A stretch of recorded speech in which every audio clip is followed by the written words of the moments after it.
OES acknowledges the traditional owners of the lands on which we work, teach and learn. We acknowledge First Nations peoples and the important contributions that they make to education and learning. I don't personally feel seen by university. I think it's such a individualised journey, but I know there are supports in place. At times it has been really difficult to keep going and want to study when I have all these other commitments. However, relying on the people around me, outreaching for support when I need that support, has been really beneficial for me. I mean, they have participation marks. I can kind of understand why they have them, because if you're not in class, if you're not being part of the discussions, you are missing out on a lot. But maybe you've got other life commitments that have stopped you from going to this university lesson. The teachers, I think, are pretty understanding and try to work with you in that regard. I don't think that there's this lack of engagement with teachers and some of the other support staff. As I'm doing online study, I feel it has to be much more self-directed. I feel like when people are actively checking in with me in some way, that has much more of an impact. Hello, and welcome back to The Thought Bubble. I'm Amanda Ford from Online Education Services, and in this episode, we're turning to the relational pillar of our Connected Assurance framework. If episode 3 was about how design creates the structure for credible evidence, this episode asks, what shapes the quality of that evidence once real students and educators are inside that system? The conditions students experience shape how learning is expressed, interpreted and evidenced. That is not a soft issue. It directly affects assurance. In an AI-enabled environment, institutions need richer ways of understanding learning. Educator-student interactions over time reveal patterns that artefacts alone can't show. This episode asks, what can students and educators understand about learning that a single artefact or a detection tool can't show? As we just heard from students, the ability to connect with educators is important to their learning journey. When deliberately designed, these human-to-human interactions and ongoing dialogue can reveal patterns of learning over time that no single assessment can. This matters particularly where students face structural barriers to participation. When learning is harder to observe or interpret, assurance becomes less reliable. Ongoing educator presence, feedback and support improve visibility without narrowing flexibility. To explore that, we'll hear from Dr. Andrew McLean and Sally Trudgen, both academic program directors at OES. Andrew brings insights into how patterns of interaction create cumulative pictures of learning, while Sally brings concrete stories of teaching practice, including scheduled touchpoints, feedback cycles, discussion spaces, and small group interactions that create traceable relational evidence. Together, they show that students don't require constant interaction, but value timely, relevant engagement at points of uncertainty. So let's start there. Here's Sally and Andrew.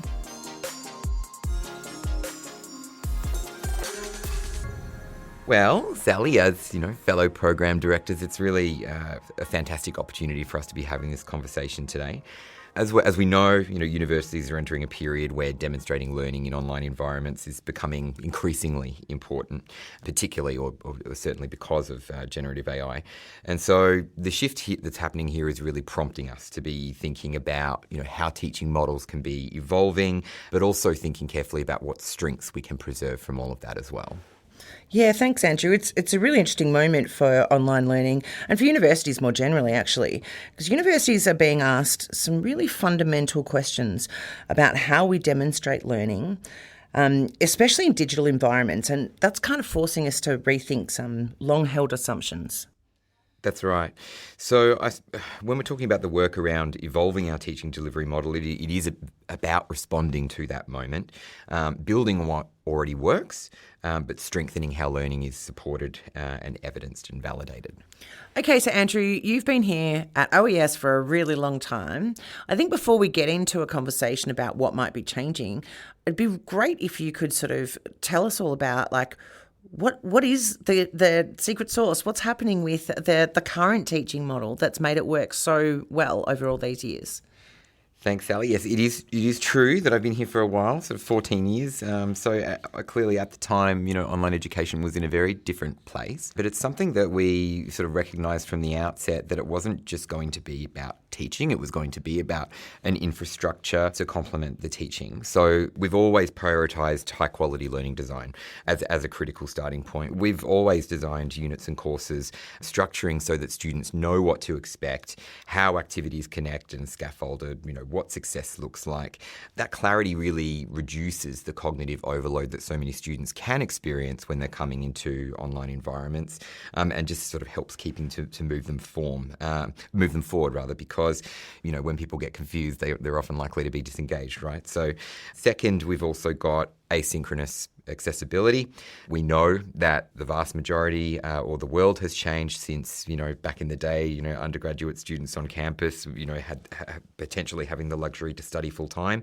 Yep. These days, everyone's juggling work, caring responsibility, unpredictable schedules, gig economies, all types of things. That's right. So it is about designing learning that works for them, times that work for them, but also without sort of penalising students for not being able to fit in with some of those, I suppose, what are now outdated models. And when we do have synchronous, or when we've had synchronous contact, it's always been purposeful and supportive.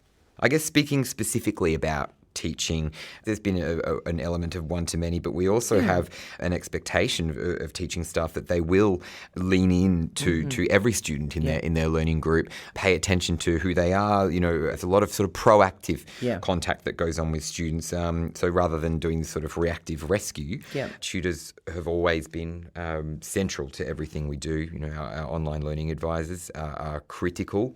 It's not any kind of self-study model. Tutors are really engaging with the thoughtful design that I mentioned before, clarifying expectations and prompting discussions and really, I guess, zeroing in on each student's progress. So, and because, we've got this sort of quite genuine desire from the behalf of our teaching staff to stay close to our students, and coupled with the strong learning design, we notice through our research that even in large cohorts, our students really tend to feel seen. Yeah, absolutely. And to put together, the success of OES's teaching model comes from the way these elements sort of reinforce each other. So the thoughtful design, the genuine real flexibility, human teaching, and that evidence-informed support. And we've been proud of working with our teaching teams with a coherent teaching system built for scale, quality, and actual real students' lives. One of the defining characteristics of our model has been that it's largely asynchronous and one-to-many, so scale and flexibility tick, and also having educators interact with students in a meaningful way within that has also been able to work effectively. But, it is very much about meeting students where they're at and letting them know that, the OLA is genuinely there to support them. Absolutely. And that's what we hear, over and over again in our student research about, the online learning advisor being the one who really helps them get through. Yeah, absolutely. Yeah. So, but then, things are changing. They are. Sally? They really are. The real expansion of generative AI, particularly the large language models and the open source availability of those. Gen AI has been terrific in a whole lot of ways. As you can imagine, it's also been, really, really difficult. Yeah, and I think we're at a stage where AI has really surfaced what sector-wide concerns about assessment and credibility in a world where AI's use is ubiquitous. It's not just a case of whether an artefact was produced appropriately, but whether institutions can confidently say that a student has achieved the learning outcomes. So that's a subtle shift, but a really impactful one. When learning is inferred primarily from a single polished submission at the end of the semester, that confidence becomes a bit harder to defend. In other words, learning needs to be more visible in today's world. And that's where our thinking has evolved, with a core idea shaping our teaching model that learning should be applied and observable over time. In an AI-enabled environment, final assessments may play a role, but on their own, they don't capture how a students engage, develop understanding, respond to feedback, or apply learning across a unit. Yeah. When AI is so prolific in an environment where a student is learning, what we find is the final product isn't as helpful. It doesn't give us the same sort of information that we once were able to rely on. So as a result, we need to sort of look at the way we do assessments, look at the way we do synchronous, and look at the learning opportunity. What do we want people to know or students to learn by the end of a unit? What can we do to support our students individually, to coach them through to the end of a unit, to watch them grow, get to know that student perhaps even at the start of a unit, so that by the end of the unit we can actually assess how far they've come in that unit. And that's the key to their learning, rather than can they write an essay with or without Gen AI. Yeah, look, that's something that always stands out to me, Sally, for sure. Sometimes I feel concerned that there is a culture of surveillance, or that the idea of catching students out and monitoring their every move. I don't think that those types of approaches are really going to build the trust that we need to sort of make some of these principles work. But what we can do is aim for making learning easier to see, easier to support, and sort of easier to stand behind as well. It's actually, why don't we stop being the police around generative AI and start recognising it's in the world. What we're trying to do is not wait till the very end of a unit, for them to get assessed, pass or fail, whatever. So when we talk about evolving our teaching delivery model, it's not a reaction against AI. It needs to be seen as a recognition that AI has accelerated a shift in the sector that was already happening, making us need to really look at the process from assessment as gatekeeping to assessment as part of an ongoing observable learning process. Yeah, so Andrew, I know that you and the data team did a whole lot of research with our students about what it is that they wanted and they felt they needed. So I thought it'd be great if you could give us a lowdown. What did you find out? What did you research? Of course, yeah. Thanks, Sally. Look, it was definitely one of the sort of largest research projects that I've been involved with here. We have a very comprehensive data set with nearly 2,000 students, student voices represented in that. Essentially, before we, set about, looking at our teaching models, and identifying what we think, we should be doing for students, the first step for us, as it always is here at OES, is trying to understand what is driving students, how will students best respond, what is, how can we focus on their voice? And so, let's listen to what they have to say about their the type of interactions that they would find most beneficial. I mean, having students are the ones who are engaging with the tutors all the time. It would have been a bit foolish for us to go about designing something without consulting them in detail. So I think that the potential of this data set to share with other institutions as well is really fantastic. Yeah. So, but one of the strongest themes that we've always heard is about the connection with educators. Students really, it's essential to them to know that there's a real person behind the course. Students, it's always my online learning advisor carried me through, and all the things that I've mentioned before about learning design, etc. Students don't necessarily tend to say the learning design team carried me through. It's the online learning advisor.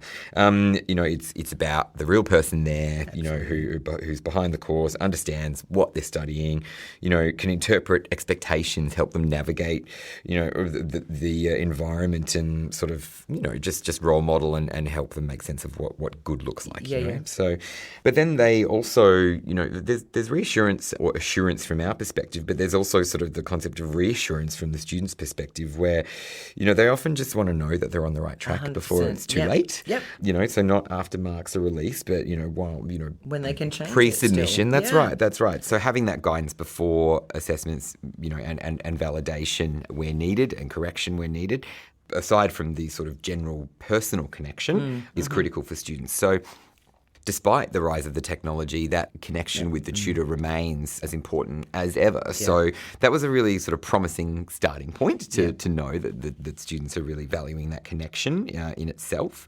I think when we're talking about the relational pillar of this model that we're here to talk about today, it is very much, while synchronous communication is a huge part of it, students and staff, no one is necessarily asking for more interaction overall. No.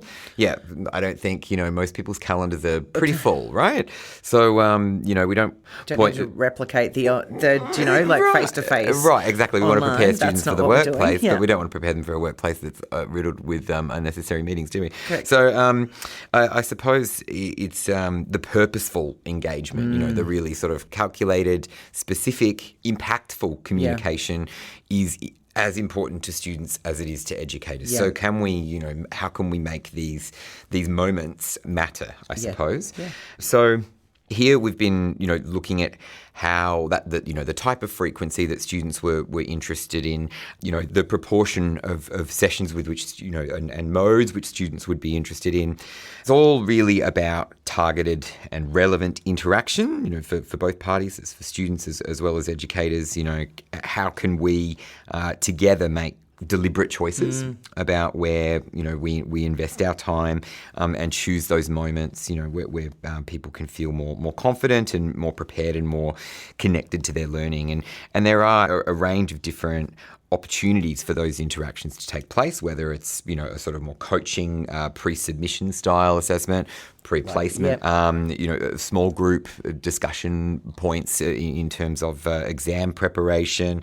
There's a variety of different approaches, and from the research, the students didn't necessarily have a clear preference for exactly. So I think that is in some ways an opportunity still for educators to lead in sort of determining how that format is best determined.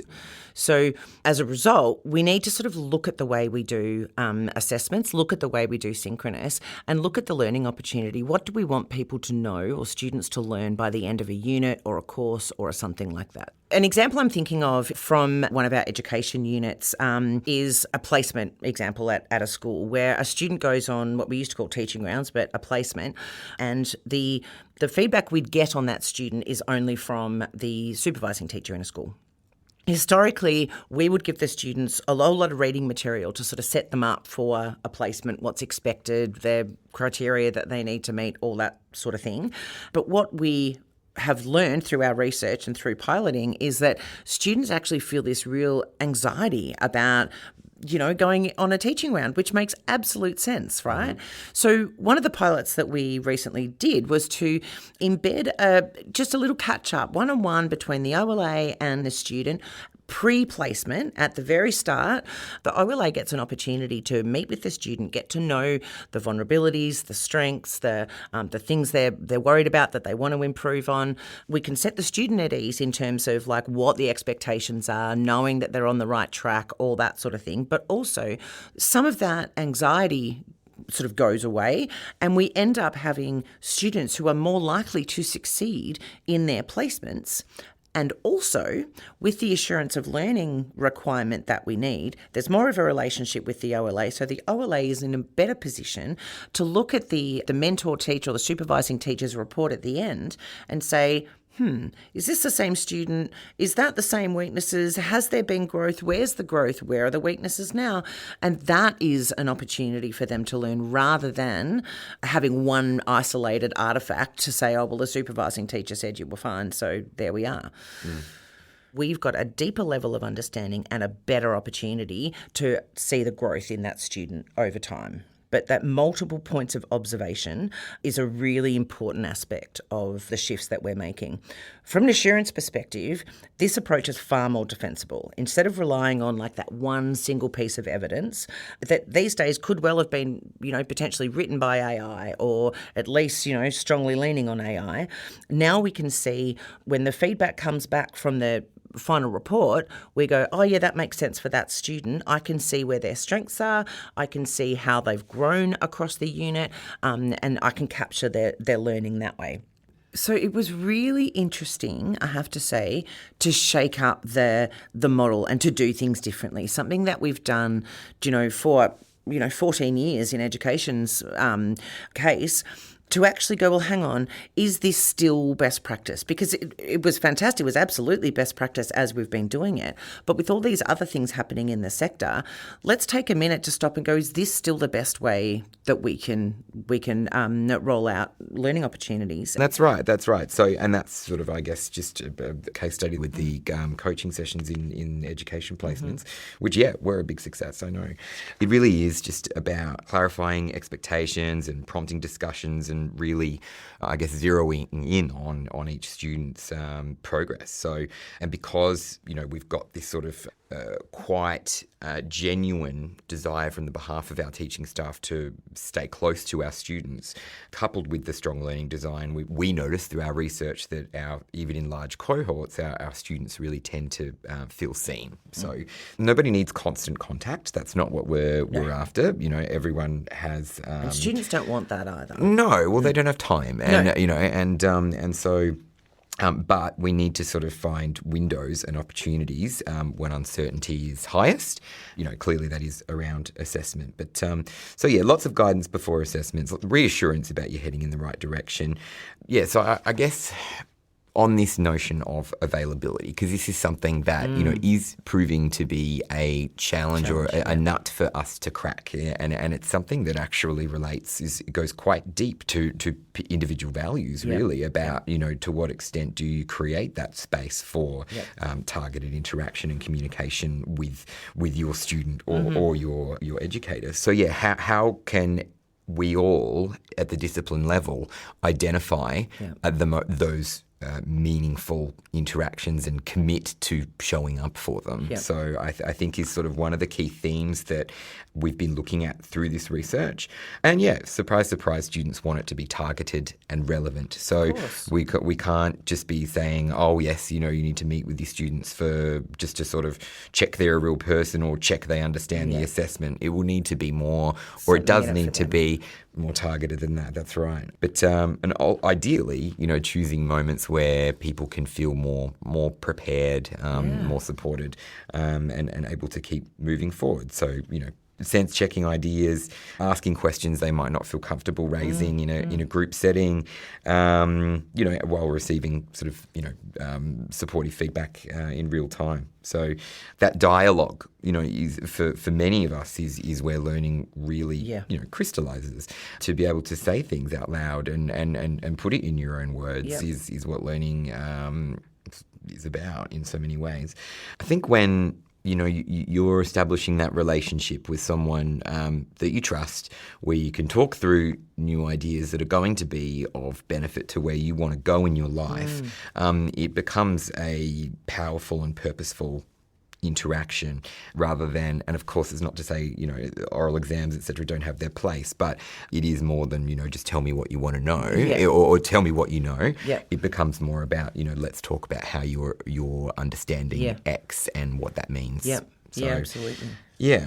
And I think these insights really shaped the thinking, what's evolving into a new model. And it makes me think of one point you did make was that depending on the discipline, depending on the unit, depending on the student experience that they've had at university, will help us choose or curate a different type of synchronous engagement for each of those different things. There's no one way to do it, but it does depend on who the students are and what they need. And I'm thinking of another example of a theory-based unit that we've got, which is trying to set students up if they wanted to continue a career in research, but also to help them deepen some knowledge in a particular interest area that they've got. And the ask across the unit is, first of all, the first assessment is a literature review, and the second one is to write up a research proposal. And so what we found with that unit is that there was such a large variety of outcomes at the end. You've got students who are already across this and it was great, and then you've got students who are almost missed the point of the whole thing and didn't really sort of get it. So by the end of the unit, they'd often fail and have to redo it. So in the pilots, we had the opportunity to have one of those early one-on-ones as well. And the ask for the student and for the staff member was, what is your research question?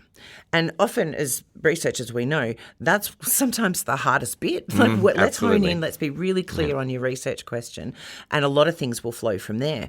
And so having those coaching conversations early, the OLA is in no way going to, draft or give, help a student complete their assessment. That's not what this is about. It's giving the student the opportunity to be challenged on their question, to hone in.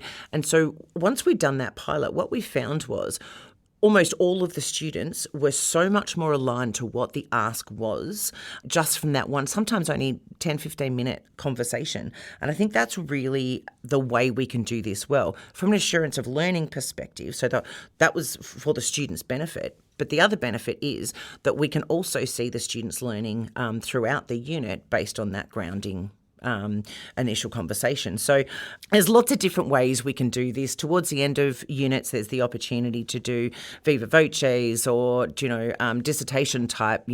You've come up with this as a product. Now you're going to chat to us about why you chose that and how is that best for you and things like that, where you get to defend what you've written.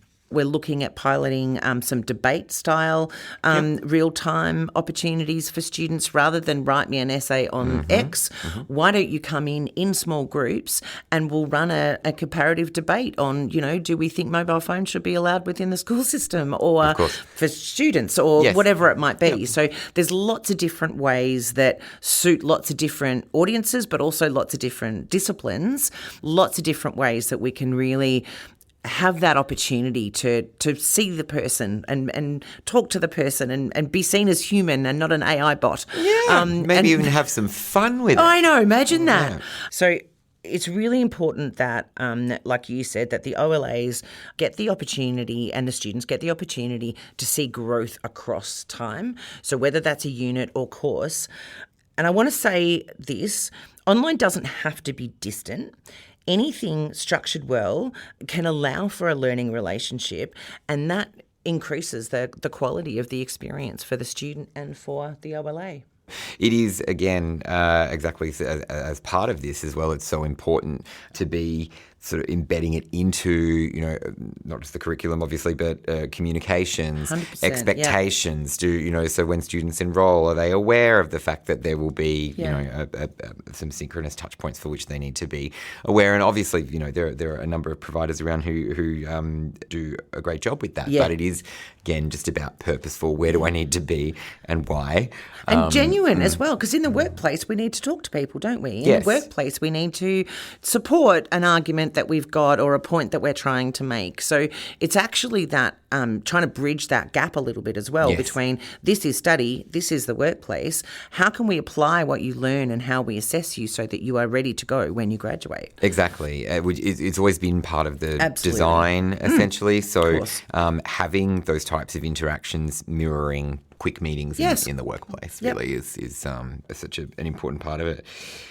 Now, I guess we had some successes in your portfolio. We've just talked about Sally, and so I also know on top of that you had some of the results were best ever. Oh, absolutely they were. Yeah. And so our the pilot showed us that this opportunity for students to engage one-on-one, small group with their peers, whatever, in a much more robust way, they're more engaged. Yeah. They're more interested, they're more successful. They're more likely to want to do the next unit. They're more likely to. So these are kind of the results we're getting from small tweaks really to some of the work we've been doing and the model that we've been using. Excellent. I think, now's probably a good time to talk about, where we are going next with the project. And so there is, as you can imagine, a lot of data to go through. We are deep in evaluation at the moment. And there are a few things that are really jumping out in terms of... Again, we know that the purposeful interaction is what students were hoping for, and certainly post-pilots, that theme is still, very much valid. What we are working through now is again, because if every educator has to meet with every student one-on-one every teaching period, that's probably attention. going to get a little exhausting. Yeah. And so to what extent we are working closely with our partners on broader scale course changes and looking at how this particular delivery model fits within their planned course changes. So there is... a great opportunity sort of through that where we are able to influence what those touch points will look like. Absolutely. And so as part of that, so small group sessions, and it goes back to what you were saying about how, students really can be quite energized working with each other in those sections. And I certainly think that doing a debate or, if I'm running a sociology class, I would much rather have the students do a debate than have me read a bunch of essays these days. Yeah, to be honest, I think it's a bit more, it'll be more satisfying to see their thinking and also to see them working together in groups in that way. So we are thinking, there one-on-one absolutely has a really important role to play. I suppose one of the issues has come out, or is, we've had so much enthusiasm for the pilots. We've had so much enthusiasm, which has been incredibly, dare I say, heartwarming, and that's fantastic. So I suppose it is about taking that enthusiasm and giving people ownership over what those opportunities look like without overburdening them. So group sessions will be important, and also just making sure that our scheduling tools that we've been using, we tested a variety just to check for scalability. Make sure that works. Yeah, exactly. Because having glitches with the technology is never fun when you've really got to try and get everyone's availability sorted. Correct, So so look, to be honest, everyone's availability and people living busy lives is actually one of the biggest sort of challenges we have here. Absolutely. Yeah, trying to get people together. And I guess it's a bit like when we're all trying to catch up with our friends, isn't that's it? right. It can be quite tricky to get people in the right place at the right time. So whatever we can do to just make sure that students are really clear on what it's all about and what it's for, will, I think, be key to our success in this project moving forward. But we do have approximately 3,000 students that will be part of the pilot, so essentially triple the size coming up in mid-year. So we're busy planning and preparing for that, and also doing the requisite upskilling of our teaching staff to ensure that they're feeling comfortable and confident, because of course they have experience with synchronous contact, but it would usually be at the class level, rather than in smaller groups. And there are some as part of this as well, we've been doing upskilling around or developing a generative AI resource hub which has guidance for teaching staff on how they can sort of open conversations with students about it in productive ways. So there's a lot of ongoing training and support that we are constantly working on around this. Communication, consultation, lots of exercises to really involve people. The last thing we want to do really to students or staff is sort of do something to them. It's really about everybody understanding why we're moving in this direction, what the value of that is, and participating. Yeah, and often it's not an add-on; it's embedded, so it replaces potentially a current essay, or it replaces something. So it's not extra work; it's different work. It's just different. I think that our relays that have been involved in the trials have seen the benefit of it. They've found it to be really valuable. Some of them have absolutely loved it, and I have, I feel very lucky to work with such a wonderful team, but I have a bunch of people who are sort of knocking on the door wanting to be involved because they've heard about, how exciting it was. Absolutely. So it's really pleasing. So I guess to sum up, really, we've had what has been quite a robust model over the years, and we've had some of the most incredibly talented teaching staff come through our doors. Yourself included? Oh no, they've inspired. They've inspired me and the whole team, and that's so much of what this project is about drawing from some of the best people that we've ever had walk through the doors, totally. and think, what would they do? How did they? What was the sort of magic that they had in engaging students, and why would students, always come away from their interactions with them raving about them? That's right. You sort of tend to hear who, what is that? who your superstars Let's are. bottle that. Yeah, but I just think that those contributions to this organisation and the way that we deliver teaching here has been incredibly inspiring, and it's certainly one of the reasons why I've sort of remained here and so close to the role of teaching staff, but also just sort of doing everything we can as a team to sort of help realign it for what's and all going that on. work has brought us here, right? And I think that's really important to remember. And I also think it's a great opportunity to look forward and go, and now what? Me too.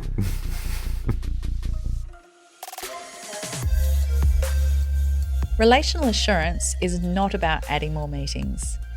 It's about choosing meaningful moments where interaction makes learning more visible and trustworthy. The distinction between reassurance and judgment is key. Students want to know they are on the right track while they still have time to improve. Dialogue is often where learning crystallises. Relational assurance doesn't replace design or technology, but it explains how good design becomes living evidence. Curriculum creates pathways. Relationships help students move through them and help educators interpret what they see. And technology can support visibility, but cannot substitute for trust, dialogue, or judgment. In the next episode, we turn to the technical pillar, how platforms, data, and AI can support assurance by improving traceability, visibility, and review without becoming narrow surveillance infrastructure. Proportionate, risk-based controls can preserve both credibility and flexibility. Thanks for joining us for this episode of The Thought Bubble. I'm Amanda Ford, and I hope you'll continue the journey with us.